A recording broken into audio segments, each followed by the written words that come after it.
Hello mga kuna! Dahil Friday ngayon, magluluto ako ng munggo at saka piniritong isda. Ginisa ko na nga pala yung bawang, sibuyas at saka kamatis. Siyempre, nung naluto na yung kamatis, nilagay ko naman yung 1 million na munggo. Saka ko siya lalagyan ng tubig. Mga isang baso nga pala nilagay kong tubig dyan mga kunay. Tapos, imekos-mekos mo na yan, insan.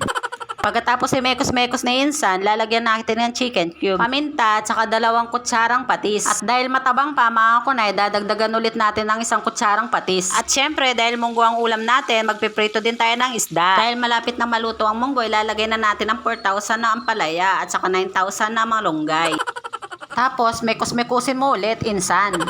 Siyempre, wag natin kalimutan lagyan ng chicharon. Nailagay ko na nga pala yung chicharon mga kunay. At nang maluto na, tara na't kumain. Guys, isda din, munggo.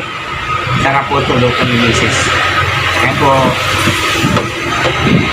Pakita mo nga kung masarap dito.